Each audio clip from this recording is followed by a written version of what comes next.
Ben and Margaret are a young couple living in a big country house. They get a visit from their friends, another family with 2 kids. During a walk in the woods, the party comes across an abandoned overgrown fort. At the fort, there's what seems to be a bottomless black pit. The strange place makes a strong impression on the kids.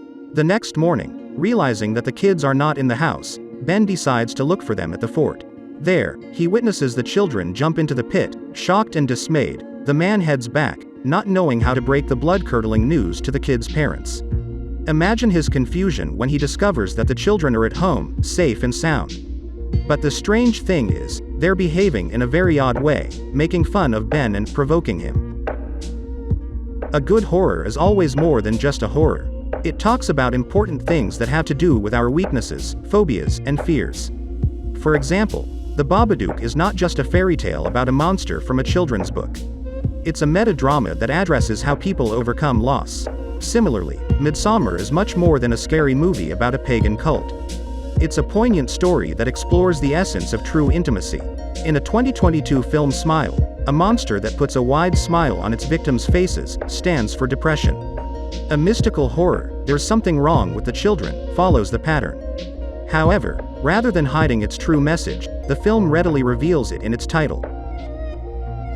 There's Something Wrong with the Children is in the 7th out of the 8 horrors that the Blumhouse studio is making for the MGM Plus streaming platform, and the second one directed by a woman. The film's director Roxanne Benjamin is a true veteran of the horror genre. She contributed to the iconic horror anthologies, Southbound, and XX.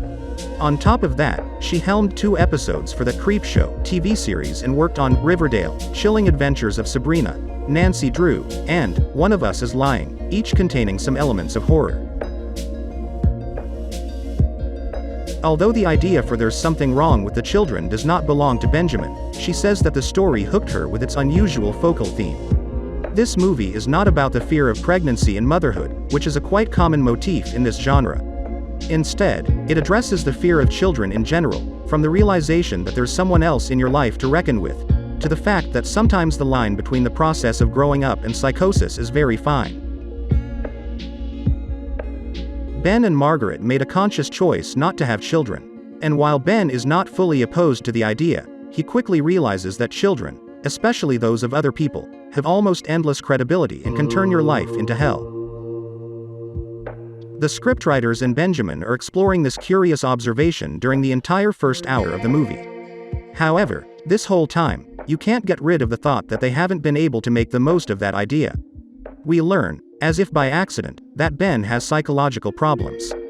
However, it would have been better if Ben had been portrayed as an untrustworthy narrator. This way, the viewer wouldn't know if the kids really behaved in a strange way, or it was just a product of Ben's fevered imagination. But alas, the movie sticks to straightforward path, which eventually becomes its weak spot. When at the end the creators lay theirs card on the table, we realize that this whole time we had been watching an unremarkable horror about killer children. Still, the movie manages to make an impact. Its strong points include a great performance from a Midnight Mass star Zach Gilford, classy camera work, immersive soundtrack, juicy suspense, and, of course, the ironic final scene, in which a committed child-free Margaret comes face to face with her biggest fear.